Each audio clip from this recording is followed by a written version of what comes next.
Halo Sobat Misteri, jumpa lagi bersama saya Andi Jogja dalam tayangan Jejak Misteri Sejarah dan Budaya. Pada tayangan Jejak Misteri Sejarah dan Budaya kali ini, saya ingin mengajak Sobat Misteri untuk membahas jejak misteri sejarah dan budaya tentang Pangeran Purbaya atau Joko Umbaran. Tapi sebelumnya jangan lupa tekan like, subscribe, serta tombol loncengnya agar Sobat Misteri bisa mendapatkan konten-konten jejak misteri, sejarah dan budaya yang menarik serta terbaru pastinya. Pangeran Purbaya atau Joko Umbaran adalah merupakan putra dari Panembahan Senopati yang lahir dari istrinya yang bernama Roro Lembayung, putri dari Ki Ageng Giring III.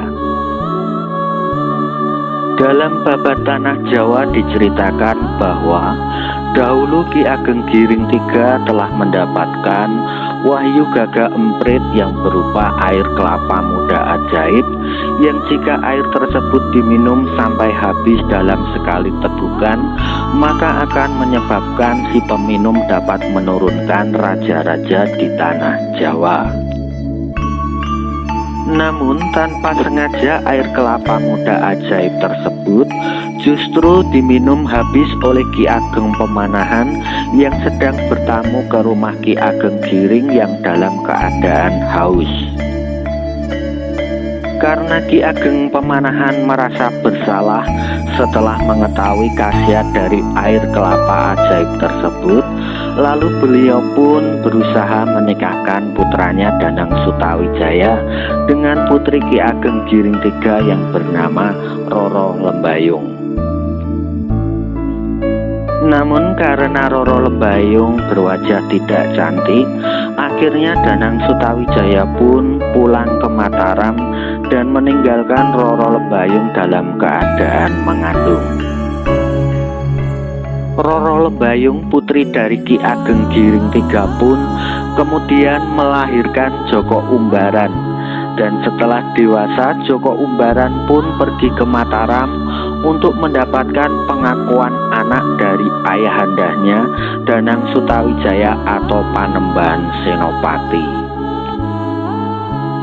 Dengan melalui perjuangan yang sangat berat, bahkan sampai harus kehilangan ibunda tercintanya Roro Lembayung, akhirnya Joko Umbaran pun berhasil mendapatkan pengakuan sebagai putra dari Panembahan Senopati dengan gelar Pangeran Purbaya. Dalam Babat Tanah Jawa dikisahkan bahwa putra dari Panembahan Senopati yang paling sakti ada dua. Yang pertama adalah Raden Ronggo yang telah meninggal di usia masih muda, sedangkan yang kedua adalah Pangeran Purbaya. Pangeran Purbaya adalah merupakan banteng Mataram dan pelindung tahta Mataram Islam saat kerajaan Mataram Islam dipimpin oleh keponakannya yaitu Sultan Agung pada tahun 1613 hingga 1645 Masehi. Pangeran Purbaya hidup sampai pada zaman kerajaan Mataram Islam dipimpin oleh Amangkurat I, putra dari Sultan Agung. Dahulu pada masa pemerintahan Amangkurat I, Pangeran Purbaya pun hampir saja menjadi korban kekejaman dari Amangkurat I ketika berusaha untuk menumpas para tokoh-tokoh senior yang dianggap tidak sesuai dengan kebijakan politiknya. Tetapi untungnya pada waktu itu Pangeran Purbaya pun mendapatkan dukungan dan perlindungan dari Ibu Suri atau istri dari Sultan Agung.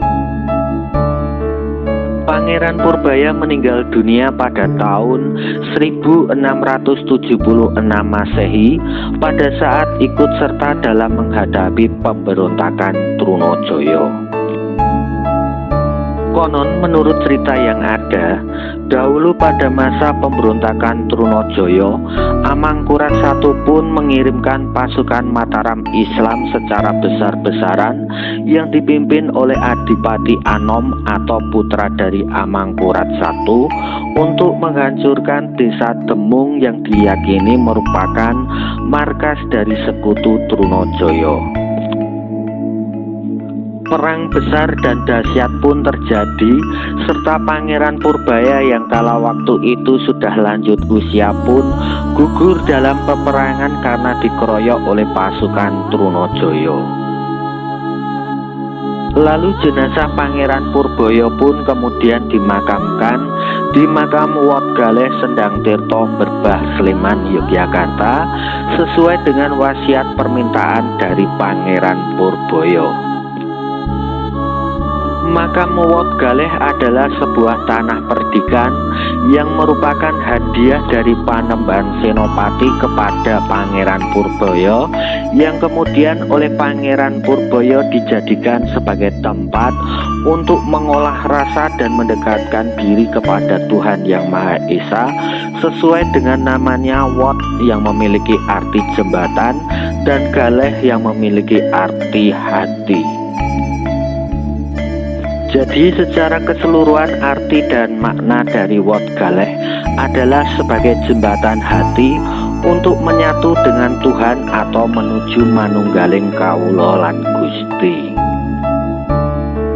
Di dalam pagar tembok komplek makam Wat Galeh ini terdapat sebuah masjid semi terbuka dan cungkup yang berisi sebuah makam dari Pangeran Purbaya dan keluarga beserta pengikutnya. Selain itu, di belakang masjid pun terdapat sebuah sumur yang konon sumur tersebut dibuat semasa Pangeran Purbaya masih hidup.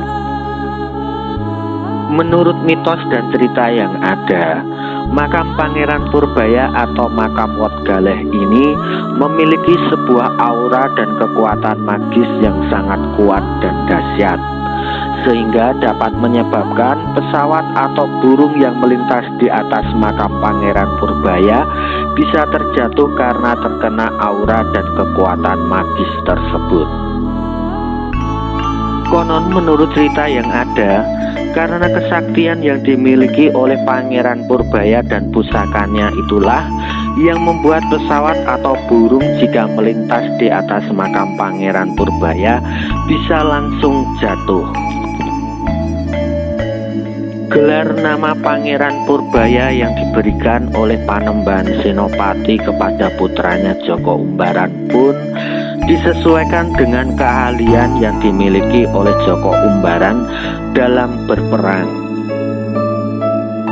Dan keahlian yang dimiliki oleh Pangeran Purbaya itu pula yang telah mengantarkan Pangeran Purbaya menjadi panglima pasukan Mataram Islam dalam berbagai pertempuran hingga mendapatkan julukan sebagai Banteng Mataram.